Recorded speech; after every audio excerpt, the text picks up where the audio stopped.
celebração dos 5 anos de teses defendidas no programa de pós-graduação em filosofia da UniOeste.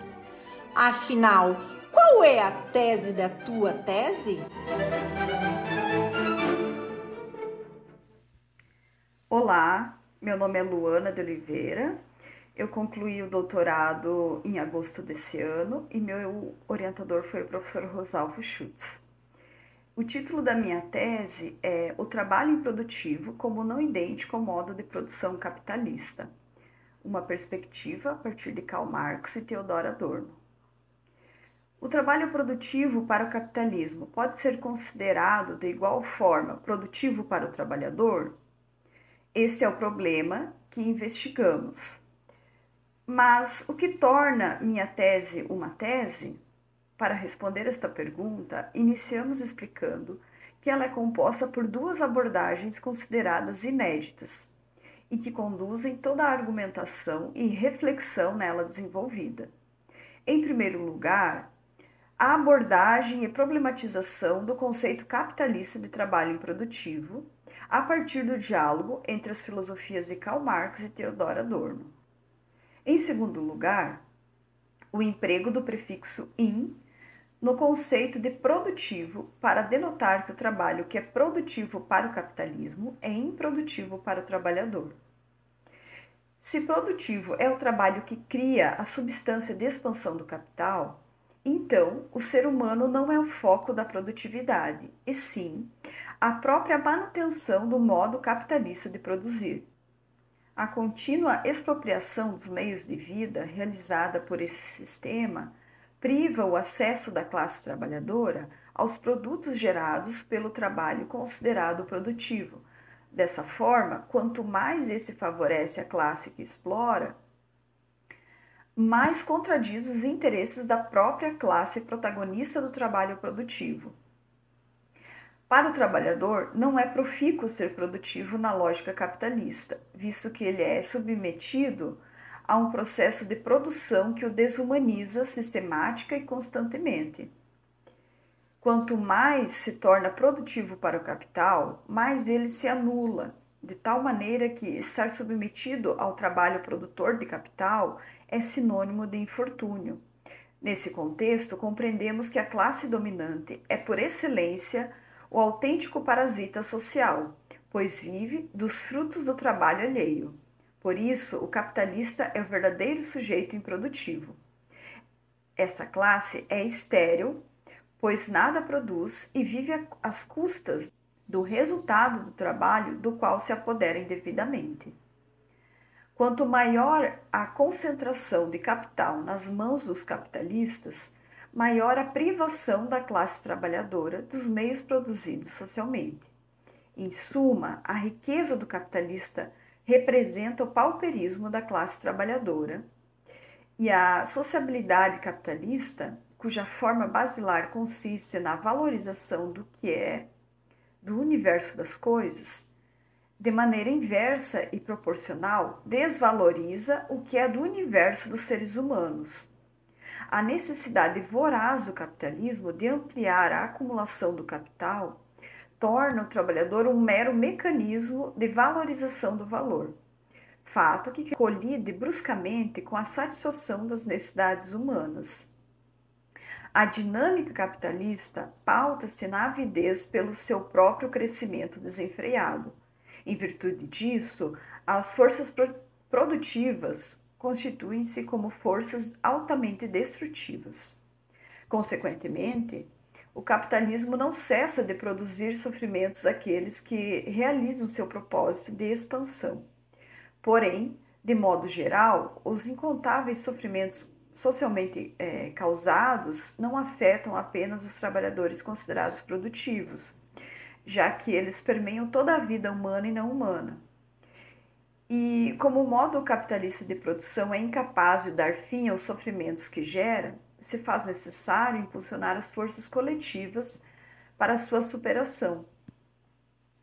Bom, sobre a tese propriamente dita, trata-se da mais-valia enquanto princípio de identidade do modo de produção capitalista. E, por conseguinte, o trabalho considerado produtivo nessa lógica é aquele que produz mais-valia. Para entendermos o que é mais-valia, é preciso sabermos que a força de trabalho, preciosa força produtiva, transforma-se em mercadoria a partir da bárbara expropriação dos meios de produção dos produtores diretos. Assim, os trabalhadores foram subordinados ao trabalho assalariado, que é a condição fundamental para a existência do modo de produção capitalista. Nesse modo de produzir, a jornada de trabalho realizada divide-se em duas partes não visíveis que se confundem, que é o tempo de trabalho necessário, período no qual o trabalhador produz o valor para repor sua força de trabalho, convertido em salário, né? E o tempo de trabalho que excede o primeiro, ou seja, o mais trabalho, também denominado de sobretrabalho, que é o momento em que se origina o mais valor. Dito de outro modo, é no tempo de trabalho excedente que a mais-valia é criada, incrementando o valor criado no tempo de trabalho necessário, ou seja, a mais-valia serve como ampliação sistemática do valor. E por que defendemos que a mais-valia é o princípio de identidade do capitalismo? Porque a mais-valia é o que o guia, é o seu núcleo fundante, é o que identifica a especificidade capitalista perante os demais modos de produção.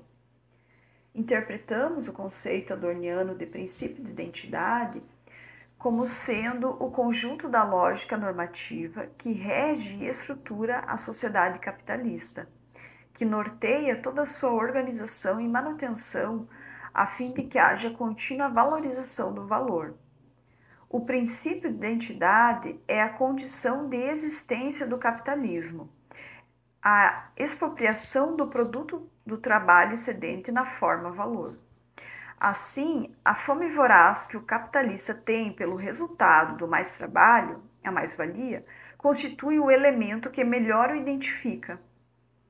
Nesse sentido, o conceito capitalista de trabalho improdutivo é restringido a uma categoria estritamente econômica. É entendido unicamente do ponto de vista da reprodução do capital, de tal forma que é improdutivo o trabalho que não produz riqueza na forma de valor excedente, que não acresce capital. Os trabalhos que não compõem o ciclo de reprodução do capital, que é a esfera da produção e a esfera da circulação, são estéreis no âmbito econômico, pois não multiplicam o capital. Por isso, denominamos de trabalho improdutivo desnecessário ao capitalismo. Já os trabalhos que estão inseridos na esfera da circulação, embora não criem capital propriamente dito, são dentes da engrenagem que multiplica o capital. Portanto, denominamos de trabalho improdutivo necessário à manutenção do capitalismo. Quanto aos conceitos de trabalho improdutivo necessário e trabalho improdutivo desnecessário para o capitalismo, ressaltamos que tem caráter inovador, pois elaboramos a partir da necessidade de melhor conceituar os pormenores que envolvem o conceito capitalista de trabalho improdutivo. Por fim, os trabalhos considerados produtivos, segundo o ângulo capitalista, são aqueles que desempenham atividades na esfera da produção de mercadorias, ou seja, que produzem mais-valia. Ainda sobre a tese da tese, defendemos o trabalho improdutivo como não idêntico ao capitalismo. Em linhas gerais, o não idêntico, conceito adorniano, é resistência à identidade, aquilo que a ultrapassa qualitativamente. Enquanto potência crítica, ele se manifesta naquilo com que não compactua, que não se alinha à sociedade de classes, e nesse sentido aponta para todas as possibilidades de efetivação daquilo que ela não é. O não idêntico é crítica imanente à identidade, é o que escapa da identificação e se manifesta enquanto fonte de resistência à lógica dominante. Por meio da crítica promovida pela não-identidade, o conceito capitalista de trabalho improdutivo, identificante a mais-valia, pode ser confrontado com o conceito de trabalho improdutivo qualitativamente diferente deste que por ora vigora. É uma concepção que seja não idêntica ao capitalismo, na medida em que se viabilize um modo de produzir e de reproduzir a vida, sem que haja a exploração do ser humano pelo ser humano. À medida que a sociedade for ordenada de outra forma, não mais pela mais-valia como princípio de identidade, a gama de sofrimentos por ela gerada será suprimida. E, nesse sentido, o centro da crítica ao capitalismo e seu princípio de identidade revela o anseio por uma sociedade na qual a extrema abundância do que é produzido não se torne privação para aqueles que a produzem.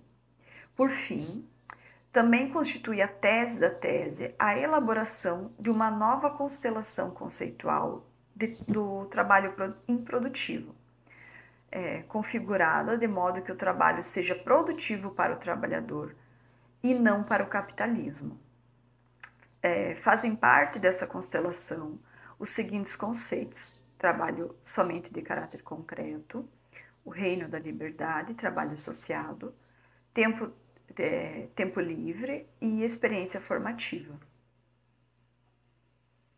Força de trabalho como mercadoria e mais-valia. Para finalizar a tese, discorremos sobre o não idêntico presente no modo de produção capitalista. Nos questionamos sobre quais elementos existentes no contexto capitalista que podem contribuir para a sua ruptura. E por que esses elementos se caracterizam enquanto não idênticos. A título de exemplificação, citamos os sindicatos combativos e as lutas travadas pelos movimentos sociais anti-opressões, que têm em seu horizonte a abolição da sociedade de classes. Por último, tratamos do agente potencialmente revolucionário, o sujeito capaz de promover o enfrentamento, a derrubada e a superação qualitativa do capitalismo. Seria o trabalhador considerado produtivo pelo capitalista? Não. Defendemos que trata-se de um sujeito coletivo, o conjunto da classe trabalhadora.